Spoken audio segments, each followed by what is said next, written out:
ഇതൊരു requested video ആണ്. Cochin university of science and technology ക്യുസാറ്റും മോഡൽ എഞ്ചിനീയറിംഗ് കോളേജ് തൃക്കാക്കരയും തമ്മിലുള്ള വ്യത്യാസം എന്ന് പറഞ്ഞിട്ട് ചെയ്യുമെന്ന് ചോദിച്ചിട്ട്. എല്ലാ വർഷവും കുട്ടികളിങ്ങനെ ഡൗട്ടുള്ള ഒരു കാര്യമാണ്. രണ്ടും ക്യാമ്പസുകൾ അടുത്തടുത്ത് വരുന്നതാണ്. തൃക്കാക്കരയാണ് മോഡൽ എഞ്ചിനീയറിംഗ് കോളേജ് തൃക്കാക്കരയാണ് Cochin university of science and ടെക്നോളജിയുടെ മെയിൻ ക്യാമ്പസ്. SOയും നമ്മൾ പറയുമ്പോൾ തൃക്കാക്കര തന്നെയാണ് പറയുന്നത്.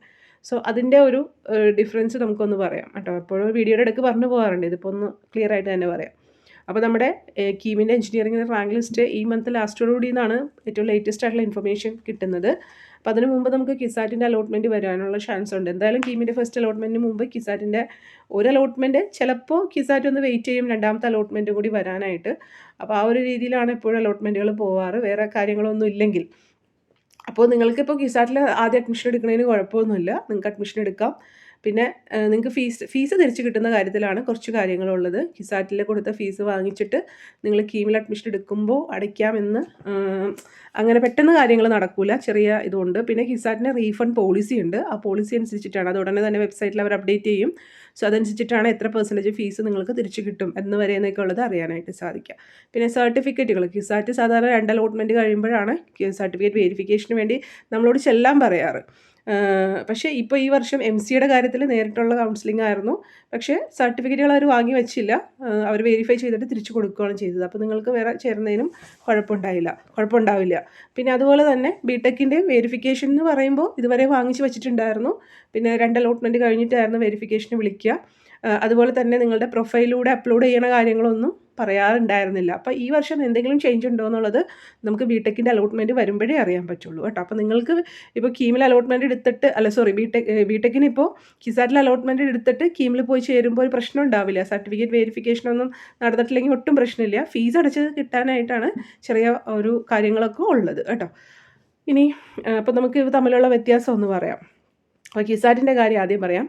Cochin university of science and technology CUSAT നിങ്ങൾക്കറിയാമല്ലോ, ഇതൊരു ഓട്ടോണമസ് ആണ്. സോ ഇവരുടെ ആ ഒരു കൗൺസിൽ ഓഫ് ബോഡീനെ പറ്റിയിട്ടും അതിലാരൊക്കെ ഉണ്ട് എന്നുള്ള കാര്യങ്ങളൊക്കെ നിങ്ങൾക്ക് വെബ്സൈറ്റ് നോക്കിയാൽ കറക്റ്റായിട്ട് അറിയാൻ പറ്റും. അങ്ങനെ ആ ഒരു ഇത്. അപ്പോൾ അതിൻ്റെ തീരുമാനങ്ങളൊക്കെ എടുക്കുന്നത് ഈ ഓരോ കമ്മിറ്റികളാണ്, കൗൺസിൽ ഓഫ് കമ്മിറ്റികളാണ്. സോ ഇപ്പോൾ കിസാറ്റിൻ്റെ അഡ്മിഷനായിട്ട് ആപ്ലിക്കേഷൻ ഇൻവൈറ്റ് ചെയ്യുന്നത്, അതിൻ്റെ എൻട്രൻസ് ആയിട്ടുള്ള CAT എൻട്രൻസ് എക്സാം നടത്തുന്നത്, അതുപോലെ തന്നെ അതിൻ്റെ റാങ്ക് ലിസ്റ്റ് പബ്ലിഷ് ചെയ്ത് കൗൺസിലിംഗ് അഡ്മിഷൻ പ്രൊസീജിയറൊക്കെ നടത്തുന്നതും കിസാറ്റ് തന്നെയാണ്. അതിൽ വേറൊരു പുറത്തുനിന്നുള്ള ഒരു ഇടപെടലുകളോ കാര്യങ്ങളോ ഒന്നുമില്ല. റാങ്ക് ലിസ്റ്റ് തയ്യാറാക്കുന്നതും കൗൺസിലിംഗ് നടത്തുന്നതും എല്ലാം തന്നെ കിസാറ്റാണ്.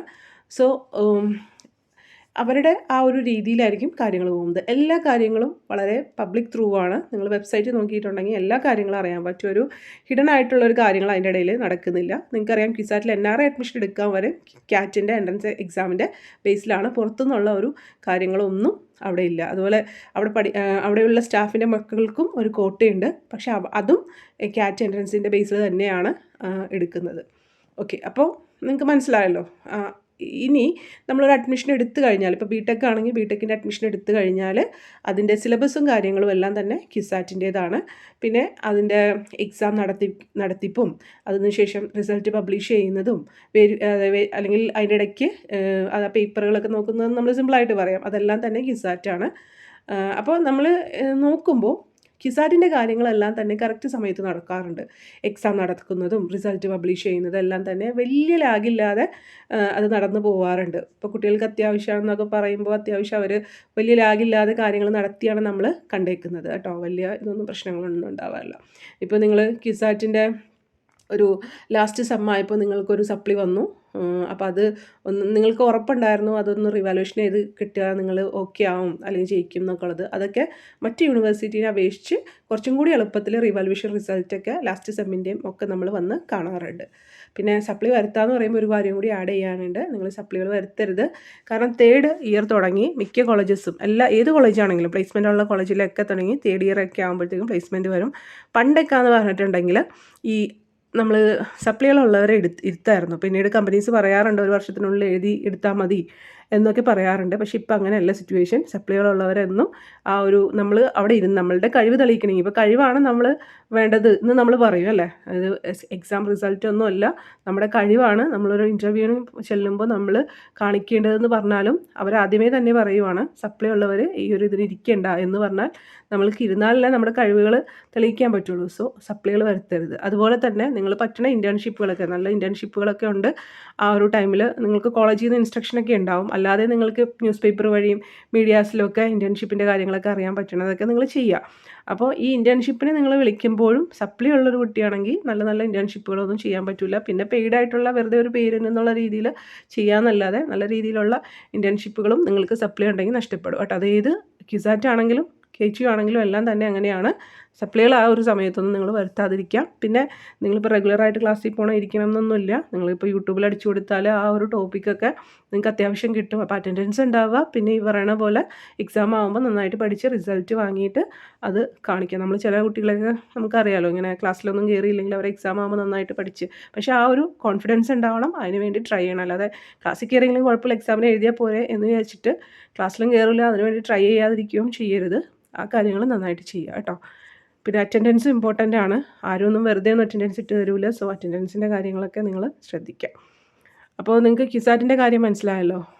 ഇപ്പോൾ നമ്മൾ പറഞ്ഞു അലോട്ട്മെൻറ്റ് കാര്യങ്ങൾ പറഞ്ഞു, എക്സാം സിലബസിൻ്റെ കാര്യം പറഞ്ഞു. സിലബസ് നിങ്ങൾക്ക് ക്യുസാറ്റിൻ്റെ ഈ ഒരു വെബ്സൈറ്റിലുണ്ട്. ക്യുസാറ്റിൻ്റെ സിലബസും ഓരോ ഇതിൻ്റെയൊക്കെ.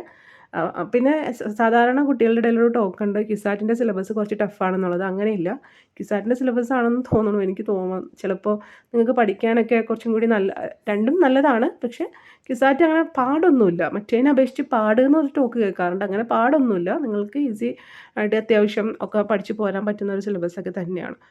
പിന്നെ ടീച്ചേഴ്സ് നിങ്ങൾ അധികം ഒന്നും നല്ല രീതിയിലൊക്കെ പോയാൽ അത്രയധികം ഒന്നും ബുദ്ധിമുട്ടിക്കുന്ന ഒരു കാര്യമൊന്നും നമ്മൾ ക്യുസാറ്റിൻ്റെ ഇതിലൊന്നും കാണാറില്ല. ആരുടെയും അപ്രീതി വാങ്ങി വെക്കാതിരിക്കാൻ നോക്കുക എന്നുള്ളതാണ് കേട്ടോ. ഇനി പറയാനുള്ളത് ക്യാമ്പസിനെ പറ്റിയിട്ടാണ്. ക്യുസാറ്റ് നമുക്ക് സാധാരണ ക്യുസാറ്റിൻ്റെ കാര്യം പറയുമ്പോൾ 2 ക്യാമ്പസാണുള്ളത്. ഒന്ന് സ്കൂൾ ഓഫ് എഞ്ചിനീയറിംഗ്, ബിടെക്കിൻ്റെ കാര്യം പറയുമ്പോൾ school of engineering Thrikkakara main campus എന്ന് പറയും, SOE എന്ന് പറയും. അതുപോലെ തന്നെ ഫസ്റ്റ് ക്യാമ്പസ് എന്നൊക്കെ പറയുന്ന SOE ആണ് ഒന്നാമത്തെ ക്യാമ്പസ്. മറ്റൊരു ക്യാമ്പസ് കുട്ടനാടുള്ള ക്യുസെക്കാണ്. അപ്പോൾ 2 ക്യാമ്പസ് എന്ന് പറയുമ്പോൾ മെയിൻ ക്യാമ്പസിൽ തീർച്ചയായിട്ടും നല്ല ഫെസിലിറ്റീസും നല്ല വലിയ ക്യാമ്പസും അതിൻ്റെ കാര്യങ്ങളൊക്കെ ഉണ്ട്. പക്ഷേ പ്ലേസ്മെൻ്റ് ഒക്കെ വരുമ്പോൾ എവിടെ പഠിച്ചാലും നിങ്ങൾക്ക് ഒരേപോലുള്ള പ്ലേസ്മെൻറ്റുകളാണ് രണ്ടിടത്തേക്കും എടുക്കുക. പ്ലേസ്മെൻറ്റ് കാര്യത്തിലൊന്നുമില്ല. ക്യാമ്പസ് പറയുമ്പോൾ എപ്പോഴും നമ്മൾ SOE നല്ല ബെറ്റർ ക്യാമ്പസായിട്ട് പറയും. എല്ലാ ഫെസിലിറ്റീസും ഉണ്ട്. അതുപോലെ തന്നെ ലാബ് ഫെസിലിറ്റീസ് ആണെങ്കിലും നല്ല രീതിയിൽ ക്യുസാറ്റ് ഓഫർ ചെയ്യുന്നുണ്ട്. പിന്നെ നിങ്ങൾക്ക് ഫാക്കൽറ്റീസ് ആണെങ്കിലും അത്യാവശ്യം നല്ല രീതിയിലുള്ള ഫാക്കൽറ്റീസൊക്കെ തന്നെയാണ്. നിങ്ങൾക്ക് അത്യാവശ്യം ആ ഒരു ഇതിൽ ട്രാക്കിൽ പോയാൽ വലിയ കുഴപ്പമില്ലാതെ നിങ്ങൾക്ക് പോരാൻ പറ്റും കേട്ടോ. ഇനി പറയാനുള്ളത് നിങ്ങൾക്ക് അക്കോമഡേഷനെ പറ്റി പറയുമ്പോൾ ക്യുസാറ്റ് അത്യാവശ്യം ക്യാമ്പസിൽ തന്നെ ഹോസ്റ്റൽ ഫെസിലിറ്റീസ് ഉണ്ട്. ഇനി അത് നിങ്ങൾക്ക് പറ്റില്ല എന്നുണ്ടെങ്കിൽ നിങ്ങൾക്ക് തൊട്ടടുത്ത് ഇപ്പോൾ തൃക്കാക്കര, അതിപ്പോൾ മോഡലാണെങ്കിലും ക്യുസാറ്റ് ആണെങ്കിലും നിങ്ങൾക്ക് അത്യാവശ്യം വീടുകളൊക്കെ റെൻറ്റിന് കിട്ടും. അപ്പം അങ്ങനെ എടുത്ത കുട്ടികൾ താമസിക്കുന്നുണ്ട്. ഫ്രീഡം എത്രമാത്രം ആവാമെന്നുള്ളത് നിങ്ങൾ വിചാരിക്കുക, ഫ്യൂച്ചർ വിചാരിക്കുക, പാരൻസിനെ വിചാരിക്കുക. എല്ലാ ക്യാമ്പസിൻ്റെ പരിസരങ്ങളിലൊക്കെ ഉള്ള പോലെ കാര്യങ്ങൾ അവിടെയുണ്ട്. ക്യുസാറ്റ് ആണെങ്കിലും മോഡലാണെങ്കിലും ഒക്കെ അത് നിങ്ങൾ അതിൽ നിന്ന് ഈ ലോകത്തുനിന്ന് എവിടെ പോയാലും നമുക്ക് അതിൽ നിന്ന് രക്ഷപ്പെടാനൊന്നും പറ്റില്ല. നമ്മളുടെ കൺട്രോൾ നമ്മളിലായിരിക്കുക എന്നുള്ളത് മാത്രമേ ഉള്ളൂ. ഫ്യൂച്ചർ ഓർക്കുക. നിങ്ങൾ ഈ ഒരു 4 വർഷം ഒന്ന് കഷ്ടപ്പെട്ടിട്ടുണ്ടെങ്കിൽ പെട്ടെന്ന് നിങ്ങൾ സെറ്റിലാവും. നിങ്ങൾക്ക് ഇഷ്ടമുള്ള യാത്രകൾ നടത്താനും ഇഷ്ടമുള്ള കാര്യങ്ങൾ ചെയ്യാനും ഒക്കെ ആ ഒരു ജോലി സമ്പാദിച്ചാൽ പിന്നെ പ്രശ്നമില്ല. അപ്പോൾ ക്യുസാറ്റിൻ്റെ ക്യാമ്പസിൽ നിങ്ങൾക്ക് ഹോസ്റ്റൽ ഫെസിലിറ്റീസും ഉണ്ട്. കൂടാതെ അതിനടുത്തുള്ള ഇഷ്ടംപോലെ വീടുകൾ റെൻ്റ് എടുത്തിട്ട് കുട്ടികൾ ഒരുമിച്ച് താമസിക്കുകയും അങ്ങനെയൊക്കെ ഉണ്ട്. പിന്നെ ഫുഡിനൊന്നും പ്രശ്നമില്ല. ഇഷ്ടംപോലെ അറിയാമല്ലോ നിങ്ങൾ. ഇപ്പോൾ 2 ക്യാമ്പസും വരുന്നത് തൃക്കാക്കരയാണ്. അത്യാവശ്യം എടപ്പള്ളി അടുത്താണ്. സോ അത്യാവശ്യം എല്ലാ കാര്യങ്ങളും അവിടെയുണ്ട്. സ്വിഗ്ഗിയും പോലുള്ള കാര്യങ്ങളും അല്ലാതെയും ഫുഡിനൊന്നും നിങ്ങൾ ബുദ്ധിമുട്ടില്ല ഏത് ക്യാമ്പസ് ആണെങ്കിലും. പിന്നെ വെഹിക്കിൾ ആയിട്ടുള്ള കാര്യങ്ങളാണ് പോയി വരാനുള്ള അല്ലേ. അപ്പോൾ ഈ ക്യുസാറ്റ് എന്ന് പറയുമ്പോൾ SOE കുറച്ച് ഇപ്പോൾ നിങ്ങൾ ഈ കാണുന്ന ഈ ബിൽഡിംഗ് എന്ന് പറയുന്നത് അതിൻ്റെ ഒരു ബിൽഡിങ്ങാണ്, അഡ്മിനിസ്ട്രേറ്റീവ് ബ്ലോക്കായിട്ട് നമുക്ക് വേണമെങ്കിൽ പറയാം. അപ്പോൾ ഇവിടെ ആയിരിക്കില്ല SOE വരുന്നത്, കുറച്ചും കൂടി നീങ്ങിയാണ്. സോ മറ്റൊരു എഞ്ചിനീയറിംഗ് കോളേജിൻ്റെയൊക്കെ പരിസരത്തായിട്ട് വരും ഇത്. അപ്പോൾ നിങ്ങൾക്ക് വണ്ടികളൊക്കെ ഉണ്ട്, അത്യാവശ്യം ബസ് റൂട്ടും കാര്യങ്ങളൊക്കെ ഉണ്ട്. പിന്നെ ക്യാമ്പസ് നിങ്ങൾക്ക് അറിയാമല്ലോ, അതൊരു വലിയ യൂണിവേഴ്സിറ്റി ആകുമ്പോൾ എപ്പോഴും കുറച്ച് ഒരു നടക്കാനൊക്കെ ഉണ്ടാകും. അത് ബുദ്ധിമുട്ട് നിങ്ങൾക്ക് തോന്നില്ല, കാരണം നിങ്ങൾ എല്ലാവരും കൂടി ആകുമ്പോൾ അത് പ്രശ്നമില്ല. പിന്നെ ഇപ്പോൾ കളമശ്ശേരി മെട്രോ എന്നൊക്കെ വെഹിക്കിൾസും അല്ലെങ്കിൽ ബസ്സൊക്കെ ഇപ്പോൾ മെട്രോ തന്നെ അവൈലബിൾ ആക്കുന്നുണ്ട് കിസാറ്റിലേക്കൊക്കെ. നിങ്ങൾക്ക് ട്രാവൽ ഒരു ബുദ്ധിമുട്ടായിട്ട് തോന്നില്ല. പിന്നെ നിങ്ങൾ നടക്കാനുള്ളതാണെങ്കിലും അതൊരു രസമാണ്. ആ ക്യാമ്പസിലൂടെ ഒന്ന് നടന്ന് കുട്ടികളായിട്ട് നടന്ന് പോവുക, അല്ലെങ്കിൽ അങ്ങോട്ടും ഇങ്ങോട്ടും എത്താന്നൊക്കെ പറയുന്ന ഒരു രസമാണ്. അതിനൊരു ഫണ്ണാക്കി എടുത്താൽ മതി. അപ്പോൾ ഇത്രയും കാര്യങ്ങളൊക്കെ ഓക്കെ ആയല്ലോ. ഇനി ഫീ സ്ട്രക്ചർ. കിസാറ്റ് നിങ്ങൾക്കറിയാലോ, നിങ്ങൾക്കിപ്പോൾ ഏത് ഒരു NRI അഡ്മിഷൻ ആണെങ്കിൽ പോലും കിസാറ്റിൽ നിങ്ങൾക്ക് പഠിക്കണം എന്നുണ്ടെങ്കിൽ ക്യാറ്റ് എൻട്രൻസ് എഴുതണം. എൻട്രൻസിൻ്റെ ബേസിലാണ് നിങ്ങൾക്ക് അഡ്മിഷൻ കിട്ടുന്നത്. സോ ഫീ സ്ട്രക്ചർ വ്യത്യാസമുണ്ട്. ഇപ്പോൾ നമ്മൾ എങ്ങനെ മാർക്ക് വാങ്ങിച്ചാലും അവിടെ ഫീസ് കൊടുക്കണം. സ്റ്റേറ്റ് മെറിറ്റ് എന്ന് പറയുന്ന ഒരു ഫീസും ഉണ്ട്, ഓൾ ഇന്ത്യ മെറിറ്റ് എന്ന് പറയുന്ന ഒരു ഫീസുണ്ട്. പിന്നെ റിസർവേഷൻ NRI ആണ്. NRIക്ക് കുറച്ചും കൂടി കൂടിയ ഫീസുണ്ട്. 3 തട്ടിലാണ് സാധാരണ ഫീസ് വരുന്നത്. പിന്നെ ഒരു വിഭാഗം കൂടിയുണ്ട്, SC/ST കുട്ടികൾക്ക് അവിടെ ഫീ സ്ട്രക്ചർ ഒന്നുമില്ല. വേറെ ഒരു കാറ്റഗറിക്ക് അവിടെ ഫീ കൺസെഷൻ അങ്ങനെ കണ്ടിട്ടില്ല. SC/STക്ക് ഒരു 2000 അടുത്തുള്ള ഒരു ഫീസൊക്കെയാണ് SC/ST കാൻഡിഡേറ്റ്സിന് വരുള്ളൂ. പിന്നെ നമ്മൾക്ക് എല്ലാ സ്കോളർഷിപ്പുകൾ ഇപ്പോൾ ഗവൺമെൻറ് നൽകുന്ന സ്കോളർഷിപ്പുകളുണ്ട്. നമ്മൾ എല്ലാ വർഷവും അത് പറഞ്ഞു പോകാറുണ്ട് സ്കോളർഷിപ്പുകളൊക്കെ. അല്ലെങ്കിൽ നിങ്ങൾ കോളേജിൽ ചെന്ന് കഴിയുമ്പോൾ അവിടെ നിന്ന് ഇൻഫർമേഷൻ ഉണ്ടാവും ഈ പറയുന്ന പോലെ സ്കോളർഷിപ്പുകൾക്ക് കൊടുക്കുക, നിങ്ങളുടെ കാറ്റഗറി അനുസരിച്ചിട്ട് കൊടുക്കുക എന്നുള്ളത്. അല്ലാതെ കിസാറ്റ് ചില കാര്യങ്ങളൊക്കെ ഫിനാൻഷ്യൽ സപ്പോർട്ടൊക്കെ നല്ലപോലെ പഠിക്കുന്ന കുട്ടികൾക്കൊക്കെ കൊടുക്കുന്നുണ്ട്. അപ്പോൾ അത് നിങ്ങൾ പഠിത്തം കാര്യങ്ങളൊക്കെ അനുസരിച്ചിട്ടായിരിക്കും. പിന്നെ പറയാനുള്ള കാര്യം എന്ന് വെച്ചാൽ, ഞാൻ എന്തോ കാര്യം അതിൻ്റെ ഇടയ്ക്ക് ഓർത്തു, പക്ഷേ ഇതൊന്നും അങ്ങ് തീരട്ടെ എന്ന് വിചാരിച്ചപ്പോഴത്തേക്കും വിട്ടുപോയി കേട്ടോ. കിസാറ്റിൻ്റെ കാര്യം തന്നെയായിരുന്നു. ഓക്കെ, ഇനി അത് ഓർക്കുമ്പോൾ ഇടയ്ക്ക് പറയാം കേട്ടോ. അപ്പോൾ ഫീ സ്ട്രക്ചറിൻ്റെ കാര്യം നിങ്ങൾക്ക് മനസ്സിലായല്ലോ. എങ്ങനെയാണ് ഈ ഒരു ഫീ സ്ട്രക്ചർ പോകുന്നത്, നിങ്ങൾ വെബ്സൈറ്റിൽ നോക്കിയാൽ കറക്റ്റായിട്ട് അറിയാൻ പറ്റും. പിന്നെ ഇപ്പോൾ കിസാറ്റിൻ്റെ കാര്യമൊക്കെ ഏകദേശം കംപ്ലീറ്റ് ആയെന്ന് എനിക്ക് തോന്നുന്നു. അതിൻ്റെ ഇടയ്ക്ക് ഞാൻ എന്തോ പറയാൻ വിട്ടതാണ്, എന്താണെന്ന് ഞാനിങ്ങനെ ആലോചിക്കുന്നത്. നമ്മൾ ഒരു നോട്ടൊന്നും പ്രിപ്പയർ ചെയ്ത് വെക്കാതെയാണല്ലോ പറയണേ. ഓർക്കണ കാര്യങ്ങൾ എടുത്ത് പറയുമ്പോൾ ചില കാര്യം പറഞ്ഞുകൊണ്ടിരിക്കണം അങ്ങ് തീരട്ടേന്ന് വിചാരിക്കുമ്പോഴത്തേക്ക് അത് വിട്ടോ. ഇനി നിങ്ങൾക്ക് ഇനി എന്തെങ്കിലും ഡൗട്ട് ഇതിനെ പറ്റിയിട്ടുണ്ടെങ്കിൽ കമൻറ്റ് സെക്ഷനിൽ ചോദിച്ചാൽ മതി. സോ നമ്മൾ കാണുന്ന പോലെയൊക്കെ റിപ്ലൈ ചെയ്ത് തരാം കേട്ടോ. ഓക്കെ, അപ്പോൾ കിസാറ്റിൻ്റെ കാര്യം ഏകദേശം ഓക്കെ ആയിട്ടുണ്ട് അല്ലേ. ഇനി നമുക്ക് മോഡൽ എഞ്ചിനീയറിംഗ് കോളേജ് തൃക്കാക്കരയെ പറ്റി പറയാം. മോഡൽ എഞ്ചിനീയറിംഗ് കോളേജിനെ പറ്റി പറയുമ്പോൾ ഏകദേശം കിസാറ്റിൻ്റെ അടുത്ത് തന്നെയാണ് ക്യാമ്പസ് വരുന്നത്. പക്ഷേ വലിയൊരു ക്യാമ്പസൊന്നും നിങ്ങൾ മോഡലിൽ പ്രതീക്ഷിക്കേണ്ട. അതിൻ്റേത് IHRDയുടെ ഒരു കോളേജാണല്ലോ. KTUയുടെ അണ്ടറിലാണ് ഇത് വരുന്നത്. Doctor APJ Abdul Kalam technical യൂണിവേഴ്സിറ്റിയുടെ അണ്ടറിൽ വരുന്ന കുറേ കോളേജുകളിലൊന്നാണ് മോഡൽ എഞ്ചിനീയറിംഗ് കോളേജ് തൃക്കാക്കര. ഇതിന് നടത്തിപ്പും കാര്യങ്ങളൊക്കെ IHRDയുടെ ആണ്. IHRDയുടെ 8 എഞ്ചിനീയറിംഗ് കോളേജുകൾ, ഇപ്പോൾ college of engineering Chengannur, Cherthala, അങ്ങനെ കുറേ കോളേജസ് ഉണ്ടല്ലോ. അതിലൊന്നാണ് മോഡൽ എഞ്ചിനീയറിംഗ് കോളേജ് തൃക്കാക്കര എന്ന് പറയുന്നത്. സോ ഇവിടുത്തെ ഫെസിലിറ്റീസ് എന്ന് പറയുമ്പോൾ നമ്മൾ കിസാറ്റ് കമ്പയർ ചെയ്യുമ്പോൾ ഉള്ള ഫെസിലിറ്റീസ് ഒന്നും മോഡലിൽ നമുക്ക് കാണാനില്ല. ഇല്ല എന്നുള്ളതല്ല, തീരെ ഇല്ല എന്നുള്ളതല്ല. കിസാറ്റ് ഒരു യൂണിവേഴ്സിറ്റിയാണ്. അപ്പോൾ അതിൻ്റേതായിട്ടുള്ള ലാബ് ഫെസിലിറ്റീസ് കിസാറ്റിൽ നമുക്ക് കൂടുതലായിട്ട് കാണാൻ പറ്റും. പക്ഷേ മോഡൽ ഇപ്പോൾ കൂടുതൽ നല്ല രീതിയിലേക്ക് പുരോഗമിച്ചു കൊണ്ടിരിക്കുന്നുണ്ട്. അത്യാവശ്യം പണ്ടത്തെ രീതിയിലുള്ള കാര്യങ്ങളൊന്നുമല്ല. ഇപ്പോൾ നിങ്ങൾക്ക് വേണ്ട ഫെസിലിറ്റീസ് അവിടെയുണ്ട്. മനസ്സിലായോ? ഒരു കുട്ടിക്ക് ഒരു എഞ്ചിനീയറിംഗ് പഠിക്കാൻ വേണ്ട കുട്ടിക്കുള്ള ഫെസിലിറ്റീസ് അവിടെയുണ്ട്. പിന്നെ വലിയ ക്യാമ്പസ് കിസാറ്റിനായിട്ട് സംബന്ധിച്ചിട്ട് നിങ്ങൾ നോക്കണ്ട. കിസാറ്റിൻ്റെ ക്യാമ്പസ് ഒന്നും അവിടെ ഇല്ല. പക്ഷേ നമുക്ക് ഒരു പ്ലേസ്മെൻറ്റ്, ഇനി കിസാറ്റിൻ്റെ പ്ലേസ്മെൻറ്റിൻ്റെ കാര്യം പറയാൻ മറന്നു കേട്ടോ. കിസാറ്റ് അത്യാവശ്യം പ്ലേസ്മെൻറ്റ് ഉണ്ട് എന്നുള്ളതാണ്. ഭയങ്കര ഒരു വലിയ രീതിയിലുള്ള പ്ലേസ്മെൻ്റ് അല്ല. നിങ്ങൾ വെബ്സൈറ്റ് നോക്കിയാൽ അറിയാൻ പറ്റും, ഓരോ വർഷത്തെ പ്ലേസ്മെൻറ്റ് അവർ കാണിച്ചിട്ടുണ്ട്. പക്ഷേ മോഡലിനെ സംബന്ധിച്ചിട്ട് മോഡൽ നല്ല രീതിയിൽ പ്ലേസ്മെൻ്റ് ഉള്ള ഒരു കോളേജാണ്. മോഡൽ എഞ്ചിനീയറിങ്ങിൻ്റെ പ്ലേസ്മെൻറ്റ് എന്ന് പറഞ്ഞാൽ നമുക്ക് എറണാകുളം ജില്ലയിൽ എറണാകുളം ജില്ലയിൽ നിന്നല്ല, നമ്മൾ KTUയുടെ എടുത്ത് നോക്കിയാൽ ഇപ്പോൾ നമ്മൾ college of engineering college of engineering Trivandrum, പിന്നെ നമ്മൾക്ക് ഈ ഗവൺമെൻറ് എഞ്ചിനീയറിംഗ് കോളേജ് തൃശ്ശൂർ, പിന്നെ TKM, അതിനൊക്കെ ഒപ്പം തന്നെ നമുക്ക് ഈ മോഡൽ എഞ്ചിനീയറിംഗ് തൃക്കാക്കരയും പ്ലേസ്മെൻറ്റിൻ്റെ കാര്യത്തിൽ നിങ്ങൾക്ക് പറയാനായിട്ട് സാധിക്കും. നല്ല രീതിയിൽ പ്ലേസ്മെൻ്റ് ഉള്ള കോളേജാണ്. പിന്നെ നമ്മൾ പ്ലേസ്മെൻ്റ് എന്ന് പറയുമ്പോൾ എല്ലാ കോഴ്സിനുമുള്ള പ്ലേസ്മെൻറ്റ് ഉണ്ടാവില്ല. അത് ഏത് കോളേജാണെങ്കിലും ഇപ്പോൾ നമ്മൾ ഒരു 5 ബ്രാഞ്ച് ഉണ്ടെങ്കിൽ 5 ബ്രാഞ്ചിൽ ഒരുപോലെ ആയിരിക്കില്ല പ്ലേസ്മെൻറ്റ്. ഓരോ രീതി അനുസരിച്ചിട്ടായിരിക്കും പ്ലേസ്മെൻറ്റ് വരിക കേട്ടോ. ഓരോ കോളേജ് അല്ലെങ്കിൽ ഓരോ കോഴ്സ് അനുസരിച്ചിട്ടായിരിക്കും പ്ലേസ്മെൻറ്റ് വരിക. ചിലപ്പോൾ നമ്മൾ കോളേജിൽ പ്ലേസ്മെൻറ്റ് കിട്ടുന്ന കോഴ്സിന് കാട്ടിയും സാലറിയും കാര്യങ്ങളൊക്കെ കിട്ടാത്ത കോഴ്സുകൾക്ക് നമുക്ക് പുറത്തേക്ക് ഇറങ്ങിയേ ഉണ്ടാവും. അപ്പോൾ അങ്ങനെ നമ്മൾ നോക്കണ്ട. നിങ്ങൾക്ക് ഇഷ്ടമുള്ള കോഴ്സുകൾ പഠിക്കുക. പ്ലേസ്മെൻറ്റ് ഇന്ന കോഴ്സിനാണ് എന്ന് വെച്ചിട്ട് നിങ്ങൾ നോക്കണം എന്നൊന്നുമില്ല. അതൊക്കെ ഓരോ കാര്യങ്ങളും ഓരോ സമയത്ത് ഓരോന്നും നടക്കുന്നതാണ്. അല്ലാതെ ഇപ്പോൾ നമ്മളിപ്പോൾ ഇന്നിപ്പോൾ ഈ 2025 ഇന്ന കോഴ്സാണ് ഏറ്റവും നല്ലതെന്ന് പറഞ്ഞ് ചേർന്നാൽ അത് കഴിഞ്ഞ് 4 വർഷം കഴിഞ്ഞ് നമ്മൾ ഇറങ്ങുമ്പോൾ ആ കോഴ്സിന് സാധ്യത ഉണ്ടാവണം എന്നൊരു നിർബന്ധമില്ല. അപ്പോൾ നിങ്ങൾക്ക് ഇഷ്ടമുള്ള കോഴ്സ്, നിങ്ങൾക്ക് എന്തെങ്കിലും ക്രിയേറ്റീവായിട്ട് അതിൽ ചെയ്യാൻ പറ്റുമെന്നൊക്കെയുള്ള ഇൻട്രസ്റ്റ് ഉള്ള കോഴ്സുകൾ ചെയ്യുക. അല്ലാതെ നമ്മളിപ്പോൾ ഇതിനാണ് സാധ്യത എന്ന് പറയുമ്പോൾ അതല്ല സാധ്യത. ഇപ്പോൾ മോഡലിലാണെങ്കിൽ പോലും ഇപ്പോൾ പ്ലേസ്മെൻറ്റ് ചില കമ്പനീസ് എടുത്തവർ വിളിച്ചിട്ടില്ല. അപ്പോൾ അതുകൊണ്ട് അത് ഈ മോഡലിലെ കാര്യമായിട്ട് മാത്രമല്ല പറയണത്, കമ്പനികളാണ് വിളിക്കാത്തത്. അപ്പോൾ അതുകൊണ്ട് നമ്മളിപ്പോൾ പ്ലേസ്മെൻറ്റ് കിട്ടി ഉറപ്പായി എന്ന് പറഞ്ഞാലും നമ്മുടെ ഓരോ കാര്യങ്ങൾ ഒരു ഇതാണ്. 2024 പ്ലേസ്ഡ് ആയ കുട്ടികളെ ചില കമ്പനിക്കാർ വിളിച്ചിട്ടില്ല. കാരണം ആ കമ്പനി ടേൺ ഓവർ കുറവാണ്. സോ പുതിയ കുട്ടികളെ അവർ ഒക്യുപ്പൈ ചെയ്യാനുള്ള ഒരു ഇതില്ല, IT ഫീൽഡ് ആണെങ്കിൽ പോലും. അതുപോലെ തന്നെ ഉള്ളവരെ തന്നെ ചിലപ്പോൾ ആ കമ്പനി പറഞ്ഞു വിടാനും ഒക്കെ നോക്കുന്നുണ്ടാവും. അപ്പോൾ നമ്മൾ കോഴ്സ് അനുസരിച്ചിട്ട് പ്ലേസ്മെൻറ്റ് എന്ന് വിചാരിച്ചിട്ട് അല്ല, നിങ്ങൾക്ക് ഇഷ്ടമുള്ള കോഴ്സുകൾ പഠിക്കുക എന്നുള്ളതാണ് ഇമ്പോർട്ടൻ്റ് കേട്ടോ. പിന്നെ ഞാൻ പറഞ്ഞല്ലോ, മോഡൽ പറയുമ്പോൾ പ്ലേസ്മെൻറ്റ് നല്ല രീതിയിൽ പ്ലേസ്മെൻ്റ് ഉള്ള ഒരു എഞ്ചിനീയറിംഗ് കോളേജ് തന്നെയാണ് മോഡൽ എഞ്ചിനീയറിംഗ് കോളേജ്. പക്ഷേ നിങ്ങൾ ക്യാമ്പസ് ലൈഫ്, പക്ഷേ എന്നാലും പുറത്തേക്ക് ഇപ്പോൾ നമ്മൾ ഇത് ഏരിയ ഒരു തൃക്കാക്കര ഏരിയ ആണ്. സോ അവിടേക്ക് അത്യാവശ്യം നിങ്ങൾ ക്യാമ്പസ് ഇല്ലെങ്കിലും പുറത്തേക്ക് അത്യാവശ്യം എൻജോയ്മെൻറ്റും കാര്യങ്ങളൊക്കെ ഉണ്ട്. പക്ഷേ ലിമിറ്റ് ഉണ്ടാവുക എന്നുള്ളതാണ്.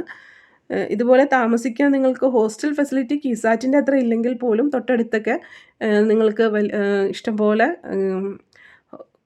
വീടുകളൊക്കെ ഉണ്ട്. അപ്പോൾ നിങ്ങൾക്ക് കുട്ടികളായിട്ട് താമസിക്കും ഒക്കെ ചെയ്യാം. വീണ്ടും എടുത്ത് പറയുകയാണ്, എത്രമാത്രം ഫ്രീഡം ആവാന്നുള്ളത്. ഇപ്പോൾ രാത്രി ഇറങ്ങി നടന്നെന്നുള്ളത് പ്രശ്നമൊന്നുമില്ല. ഇപ്പോൾ കുട്ടികളൊക്കെ നമ്മൾ കാണാറുണ്ട്, ഇങ്ങനെയൊക്കെ താമസിക്കുമ്പോൾ കുട്ടികൾ ലേറ്റ് ആയിട്ടൊക്കെയാണ് റൂമിലൊക്കെ എത്തുന്നത്. അതൊരു പ്രശ്നമല്ല. പക്ഷേ ഫ്രീഡം എത്രമാത്രം ആവാന്നുള്ളതാണ് നിങ്ങൾ ഓർക്കേണ്ടത് കേട്ടോ. അപ്പോൾ ഇനി അഡ്മിഷനെ പറ്റി പറയുമ്പോൾ നിങ്ങൾക്കറിയാമല്ലോ, നമ്മൾ KTU ആണ്, എൻട്രൻസ് കമ്മീഷണറാണ് മോഡൽ എഞ്ചിനീയറിംഗ് കോളേജിൻ്റെ അഡ്മിഷനും കാര്യങ്ങളൊക്കെ നടത്തുന്നത്. നമ്മൾ കീം എൻട്രൻസ് എഴുതിയിട്ടാണ്, റാങ്ക് ലിസ്റ്റിൽ വന്നിട്ടാണ്, സീഡ് അലോട്ട്മെൻറ്റിൽ പങ്കെടുത്തിട്ടാണ് നമുക്ക് മോഡൽ എഞ്ചിനീയറിംഗ് കോളേജിൽ അഡ്മിഷൻ എടുക്കുക. മോഡലിൽ നമുക്ക് 3 സീറ്റ് ഉണ്ട്, മെറിറ്റും മാനേജ്മെൻറ്റും NRI. മെറിറ്റും മാനേജ്മെൻറ്റും ഫില്ല് ചെയ്യുന്നത് എൻട്രൻസ് കമ്മീഷണറാണ്. NRIക്ക് നിങ്ങൾ +2ൻ്റെ മാർക്കിൻ്റെ ബേസിൽ കോളേജ് തന്നെ ഇപ്പോൾ നടക്കുന്നുണ്ടല്ലോ, നമ്മളത് ഓൾറെഡി പറഞ്ഞു. അപ്പോൾ അത് ആ രീതിയിലായിരിക്കും NRI അഡ്മിഷൻ +2 മാർക്കിൻ്റെ ബേസിലായിരിക്കും. ഇപ്പോൾ നിങ്ങൾ കീം വഴി ഒരു NRI അഡ്മിഷൻ നിങ്ങളിപ്പോൾ എടുത്തിട്ടാലും നിങ്ങൾക്ക് കീം വഴി അലോട്ട്മെൻറ്റ് കിട്ടി ആ കോളേജിൽ തന്നെ അഡ്മിഷൻ കിട്ടുവാണെങ്കിൽ അതിൽ പങ്കെടുക്കുന്നതിന് കുഴപ്പമില്ല. ഇപ്പോൾ നിങ്ങൾ മോഡലിൽ ഒരു NRI അഡ്മിഷൻ എടുത്തു എന്ന് വിചാരിച്ചിട്ട് കീമിൻ്റെ അലോട്ട്മെൻറ്റിൽ പങ്കെടുക്കുന്നതിന് കുഴപ്പമില്ല, അതിൽ പങ്കെടുക്കാം. എന്നിട്ട് നിങ്ങൾക്ക് മെറിറ്റിൽ നിങ്ങൾക്ക് കിട്ടുവാണെങ്കിൽ അതിലേക്ക് മാറാം. അപ്പോൾ NRIയിൽ നിങ്ങൾ അടച്ച ഫീസൊക്കെ അവർ തിരിച്ചു തരും. അല്ലെങ്കിൽ പിന്നീടുള്ള ഇതിൽ നിങ്ങൾ വകയിരുത്താൻ പറഞ്ഞാൽ മതി. അങ്ങനെയാണെങ്കിൽ അങ്ങനെ അത് ചെയ്യും കേട്ടോ. അപ്പോൾ അത് പ്രശ്നമല്ല. അപ്പോൾ അങ്ങനെ 3 സീറ്റ് ഉണ്ടെന്ന് പറഞ്ഞതാണ്. പിന്നെ പറയാനുള്ളത് ഫെസിലിറ്റീസാണ്. അത്യാവശ്യം നല്ല ഫെസിലിറ്റീസൊക്കെ തന്നെയാണ്. ഇപ്പോൾ IHRDയുടെ കോളേജിൽ അവർ 8 കോളേജസ് ഉണ്ടല്ലോ. സോ അവരിങ്ങോട്ട് മാറിക്കൊണ്ടിരിക്കും. ഇപ്പോൾ ഇന്നിപ്പോൾ ഈ 2 വർഷം മുമ്പ് മോഡലിൽ പ്രിൻസിപ്പളായ സാറായിരിക്കും ചിലപ്പോൾ അടുത്ത വർഷം ചെങ്ങന്നൂർ പോയി പ്രിൻസിപ്പളാവുന്നത്, അല്ലെങ്കിൽ ചേർത്തലയിൽ പ്രിൻസിപ്പളാവുന്നത്. അപ്പോൾ അതൊരു ഇതല്ല, ഫെസിലിറ്റീസ് ഇങ്ങനെ മാറിക്കൊണ്ടിരിക്കും. പിന്നെ ഇതൊക്കെ നിങ്ങളെ ഉത്തരവാദിത്തമാണ്. ഇപ്പോൾ ടീച്ചേഴ്സിനാണെങ്കിലും ഒന്നും നിങ്ങളെ പഠിപ്പിച്ചിട്ട് കുട്ടികളൊന്നുമല്ലല്ലോ. പിന്നെ ഇപ്പോൾ പണ്ടത്തെ പോലെ നിർബന്ധിച്ച് ഫോഴ്സ് ചെയ്ത് പഠിപ്പിച്ചാൽ അതും പ്രശ്നമാണ്. അപ്പോൾ അവരുടെ കാര്യങ്ങൾ ചെയ്തിട്ടങ്ങ് പോകും. നിങ്ങൾക്ക് വേണമെങ്കിൽ പഠിക്കാം, പഠിക്കാതിരിക്കാം എന്നുള്ളത് നിങ്ങളുടെ ചോയ്സാണ്. അപ്പോൾ എനിക്ക് തോന്നുന്നു ക്യുസാറ്റിൻ്റെ അത്രയും ക്ലാസ്സുകളൊക്കെ നിങ്ങൾ കയറാൻ സാധ്യത ഉണ്ടോയെന്ന് അറിയാം. ക്യുസാറ്റ് നമ്മളങ്ങനെ അല്ല, അങ്ങനെ ഒരു കമ്പാരിസൺ അല്ല കേട്ടോ. രണ്ടും അത് നിങ്ങളുടെ ചോയ്സാണ്, നിങ്ങളിരിക്കുന്നോ ഉണ്ടോ ഇല്ലേ എന്നുള്ളതാണ്. അപ്പോൾ അത്യാവശ്യം ക്ലാസ്സുകളിലൊക്കെ കയറാൻ നോക്കുക. പിന്നെ ഒട്ടും കയറാതൊക്കെ ആയാൽ ഒന്നും എക്സാമിൻ്റെ തലത്തിൽ കയറാനൊന്നും പറ്റില്ല. അപ്പോൾ ഒരു കമ്പാരിസൺ എന്നുള്ള നിലയ്ക്കല്ല, രണ്ടിൻ്റേതായിട്ടുള്ള പ്ലസ് പോയിൻറ്റ്സ് ഉണ്ട്. പിന്നെ ഞാൻ പറഞ്ഞല്ലോ, ടീച്ചേഴ്സിൻ്റെ പഠിപ്പിക്കലെന്ന് പറയുന്നത് അവർ അത്യാവശ്യം പഠിപ്പിച്ചു, അവർക്ക് വിദ്യാഭ്യാസം വിവരമൊക്കെ ഉള്ളതാണല്ലോ. പക്ഷേ നിങ്ങൾ പഠിക്കുക എന്നുള്ളതാണ് ഇമ്പോർട്ടൻറ്റ്. പിന്നെ നിങ്ങളിപ്പോൾ കേൾക്കുമ്പോൾ എന്തെങ്കിലും മനസ്സിലായില്ലെങ്കിലും KTU നോട്ട്സ് ഉണ്ട്. അപ്പോൾ ഇതിൻ്റെ syllabus, model engineering college follow ചെയ്യുന്ന സിലബസ് എന്ന് പറയുന്നത് KTU ആണ്, doctor APJ Abdul Kalam technical university. നമ്മൾ കീമിൻ്റെ അലോട്ട്മെൻറ്റിൽ വരുന്ന മിക്ക കോളേജസും KTUയുടെ അണ്ടറിലാണ് വരുന്നത്. അപ്പോൾ ചില കോളേജസ് ഇതുപോലെ ഓട്ടോണമസ് ഉണ്ട്, പ്രൈവറ്റും ഒക്കെ ഉണ്ട്. പിന്നെ എന്നാലും KTU ആണ് അവർ സിലബസ് ഫോളോ ചെയ്തു പോകുന്നത്. യൂണിവേഴ്സിറ്റിയുടെ അണ്ടറിലുള്ള കോളേജസ് ഉണ്ട്. പിന്നെ KTU ആകുമ്പോൾ എന്താണെന്ന് ചോദിച്ചാൽ ഈ പറയുന്ന പോലെ എക്സാം നടക്കുന്നതും റിസൾട്ട് പബ്ലിഷ് ചെയ്യുന്നതും അതിനുശേഷം പിന്നെ സപ്ലികൾ എക്സാമുകൾ നടത്തുന്നതും ഒക്കെ KTUയുടെ ആ ഒരു ഇതുവഴിയാണ്. അപ്പോൾ നമ്മൾ ക്യുസാറ്റിൻ്റെ ആ ഒരു പരീക്ഷ നടത്തിപ്പായിട്ട് KTU കമ്പയർ ചെയ്യുവാണെങ്കിൽ കുറച്ച് മോശമാണെന്ന് നമുക്ക് വേണമെങ്കിൽ പറയാൻ പറ്റും KTUവിൻ്റെ കാര്യം. ചിലപ്പോൾ എന്തെങ്കിലും അതിൻ്റേതായിട്ടുള്ള കാരണങ്ങൾ ഉണ്ടാവാം. പക്ഷേ നമ്മൾ കുട്ടികളുടെ സൈഡിൽ നിന്ന് നോക്കുമ്പോൾ കുറച്ചും കൂടി ഒന്നും കൂടി ഒരു പുരോഗമനമൊക്കെ KTUയുടെ ഇതിൽ വരേണ്ടതുണ്ടെന്ന് നമുക്ക് തോന്നാറുണ്ട്. കുറച്ചും കൂടി നല്ലതായിട്ട് വരേണ്ടതെന്നുണ്ടെന്നുണ്ട്. എല്ലാം മോശമാണെന്നല്ല, ചില കാര്യങ്ങൾ ഇങ്ങനെ നമുക്ക് എക്സാം നടത്തിപ്പും അല്ലെങ്കിൽ റിസൾട്ട് പബ്ലിഷ് ചെയ്യലും ഒക്കെ. അപ്പോൾ ഇതൊന്നും പെട്ടെന്ന് അവർ ശ്രമിക്കുന്നുണ്ട്, മാറ്റിയൊക്കെ വരുന്നുണ്ട്. അതെന്തായാലും ഇതാവും എന്നുള്ളത് നമുക്ക് നോക്കാം. അപ്പോൾ ഇത്രയും കാര്യങ്ങളൊക്കെയാണ്. എന്തെങ്കിലും കാര്യങ്ങൾ ഞാൻ ഇതിനിടയ്ക്ക് വിട്ടുപോയി, എന്തോ കാര്യം ഞാൻ കിസാറ്റിൻ്റെ കാര്യം പറയാൻ വന്നപ്പോൾ വിട്ടുപോയിട്ടുണ്ട്. അതെന്താണെന്നുള്ളത് എനിക്കിപ്പോൾ ഓർമ്മയും ഇപ്പോഴും വന്നിട്ടില്ല. എന്തെങ്കിലും വിട്ടുപോയിട്ടുണ്ടെങ്കിൽ നിങ്ങൾക്ക് കൺഫ്യൂഷൻ ഉണ്ടെങ്കിൽ ചോദിക്കാം, അതിന് റിപ്ലൈ തരാവുന്നതാണ് കേട്ടോ. അപ്പോൾ വീഡിയോ ഇഷ്ടമായെങ്കിൽ നിങ്ങൾ ലൈക്ക് ചെയ്യണേ. Take care, stay blessed. Thank you.